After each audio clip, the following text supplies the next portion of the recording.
আসসালামু আলাইকুম সুপ্রিয় শিক্ষার্থীরা, আশা করি সকলেই ভালো আছো। আজকে আমরা নতুন একটা ভিডিও নিয়ে তোমাদের সামনে উপস্থিত হয়েছি। এই ভিডিওতে আমরা অনুশীলনী 8.2 এর উপপাদ্য 2 নিয়ে আসলে আলোচনা করব। তোমরা স্ক্রিনে প্রশ্নটা দেখতে পাচ্ছ। তো এই প্রশ্নটা হচ্ছে আমাদের উপপাদ্য 2 এর প্রশ্নটা হচ্ছে এরকম যে কেন্দ্র বিশিষ্ট কোনো বৃত্তে একটা এবিসিডি চতুর্ভুজ অন্তর্লিখিত অবস্থায় আছে। সো তোমরা দেখতে পাচ্ছ কেন্দ্র বিশিষ্ট একটা বৃত্তের মধ্যে এবিসিডি একটা চতুর্ভুজ আঁকা আছে।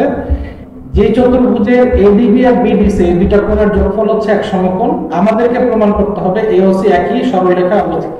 এখন চিত্রের দিকে যদি তোমরা লক্ষ্য করো তাহলে দেখতে পারবা এডিবি কোণটা কিন্তু আমাদের চিত্রে নাই। এডিবি কোণটা কিন্তু আমাদের চিত্রে এখনো দেখা যাচ্ছে না, বিডিসি কোণটা আমরা আমাদের চিত্রে দেখতে পাচ্ছি না। সো এই কোণগুলো তৈরি করার জন্য আমাদের এই চিত্রের মধ্যে কিছু এক্সট্রা ড্রয়িং করতে হয়, এইটাকেই আমরা অঙ্কনে লিখবো। সো অঙ্কনটা আমাদের কি হবে, অঙ্কনের জন্য এই কোণগুলো তৈরি করার জন্য বেসিক্যালি এই এডিবি কোণ আর বিডিসি কোণ তৈরি করার জন্য আমরা এই যে ওএ ওবি ওসি এবং বিডি এই চারটা বিন্দুকে চার জোড়া বিন্দুকে আমরা আসলে যুক্ত করব। যদি আমরা ওএ ওবি ওসি আর বিডি এই চারটা বিন্দু যদি যুক্ত করি তাহলে দেখো এখন কিন্তু আমাদের যে এডিবি কোণটা তৈরি হয়ে গেছে। যে দেখো এডিবি কোণ, এই যে এখানে এডিবি কোণ তৈরি হয়। তারপর হচ্ছে বিডিসি কোণটা কোথায় তৈরি হয়েছে, এই যে বিডিসি কোণটা এখানে তৈরি হয়। ঠিক আছে, সো এই জিনিসগুলো তৈরি করার জন্য আমাদের বেসিক্যালি এই অঙ্কনটা করা লেগেছে। তাহলে বিশেষ নির্বাচনের অঙ্কন হলে এবং আমরা ডাইরেক্ট প্রমাণে চলে যাই।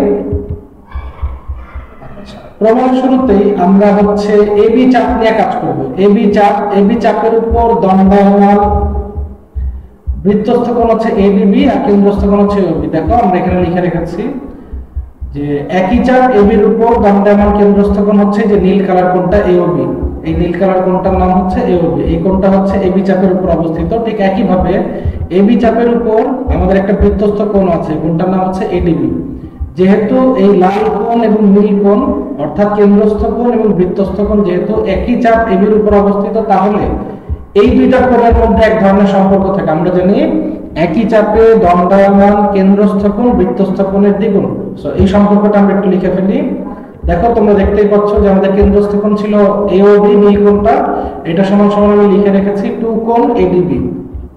ওকে, একইভাবে আমরা যদি আমাদের বিসি চাপ নেই, এই বিসি চাপের উপর কেন্দ্রস্থ কোণটা হচ্ছে বিসি চাপের উপর কেন্দ্রস্থ কোণটা হচ্ছে বিওসি অর্থাৎ এই যে সবুজ কালার কোণটা, এবং বৃত্তস্থ কোণ হচ্ছে এই হলুদ কালার কোণটা যার নাম হচ্ছে বিডিসি। তাহলে এই বৃত্তস্থ কোণ এবং এই কেন্দ্রস্থ কোণটা এই দুইজনে কিন্তু আমাদের একই চাপ বিসির উপর অবস্থিত।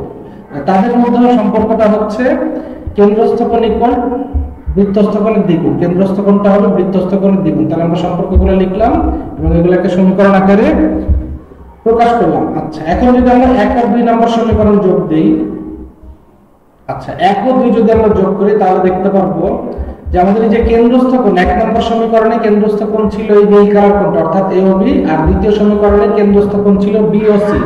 এই দুইটা কোণকে আমি একসঙ্গে লিখেছি, কেন্দ্রস্থ কোণগুলো একপাশে, এবং বৃত্তস্থ কোণ প্রথম সমীকরণের বৃত্তস্থ কোণ ছিল এই লাল কালার কোণটা অর্থাৎ এডিবি, দ্বিতীয় সমীকরণের বৃত্তস্থ কোণ ছিল এই হলুদ কালার কোণটা যার নাম ছিল বিডিসি। এটাকে আমরা ডান পাশে লিখেছি। আচ্ছা, এখন যদি আমরা 2 কমন নেই, আচ্ছা আমরা যদি এখান থেকে ডান পাশ থেকে যদি আমরা 2 কমন নেই তাহলে দেখো এডিবি আর বিডিসি টা একটা ব্র্যাকেটের মধ্যে এসে পড়ে, এবং এই যে এওবি আর বিওসি অর্থাৎ নীল কোণ আর সবুজ কোণ, চিত্রে দেখো নীল কোণ আর সবুজ কোণ মিলে কিন্তু আমাদের এওসি নামে একটা কোণ তৈরি হয়েছে। দুইটা মিলিত হবে এওসি কোণ তৈরি হচ্ছে, সেটা আমরা লিখলাম। আচ্ছা, তাহলে এখন দেখো তো তোমাদের প্রশ্নটা নিশ্চিত খেয়াল আছে, প্রশ্নের মধ্যে কিন্তু আমাদের বলা ছিল যে এডিবি আর বিডিসি এই দুইটার যোগফল হচ্ছে এক সমকোণ।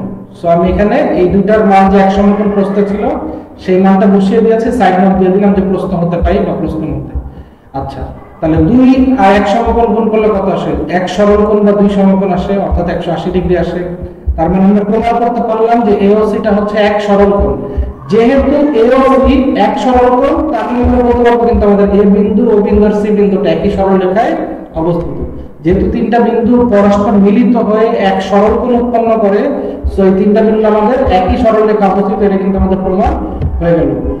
তো দেখেছো খুব সহজেই কিন্তু আমরা আসলে এই মানে কি বলা যায় আমাদের এই গ্রাফিক্সের সাহায্যে আমরা যদি জিনিসটা দেখি তাহলে কিন্তু আমাদের উপপাদ্যগুলো খুব সহজেই হয়ে যায়, মুখস্থ করা লাগে না। মনোযোগ দিয়ে যদি কেউ একটু ভিডিওটা কেউ যদি এই ভিডিওটা না টেনে দেখে তাহলে কিন্তু সে একবারই তার কাছে বিষয়টা ক্লিয়ার হয়ে যাওয়ার কথা। তারপরেও যদি কারো সমস্যা থেকে থাকে যে না ঠিক আছে এখন আমার বুঝতে সমস্যা হচ্ছে, সেই ভিডিওটাকে যদি একটু পিছন দিকে রিওয়াইন্ড করে দেখে তাহলে আশা করি তার জন্য জিনিসটা একদম ক্লিয়ার হয়ে যাবে। উপপাদ্য আসলে মুখস্থ করার বিষয়, উপপাদ্য যদি তোমরা বুঝে করো তাহলে দেখবে তোমাদের খুব সহজে কিন্তু উপপাদ্যগুলো তোমাদের আয়ত্তে এসে পড়বে। সো আশা করি তোমাদের এই প্রচেষ্টাতে উপপাদ্যের ভয়কে জয় করার যে প্রচেষ্টা, সেই প্রচেষ্টায় আমাদের এই ভিডিওগুলো তোমাদের সহায়ক হবে, এটাই আমাদের জন্য সার্থকতা। তো আজকের ভিডিওটা এই পর্যন্তই থাকবে। আশা করি আমাদের ভিডিওটা সকলের ভালো লেগেছে। যদি আমাদের ভিডিওটা তোমাদের ভালো লেগে থাকে তাহলে আমাদের ভিডিওতে একটা লাইক দিও, চ্যানেলটাকে সাবস্ক্রাইব করো।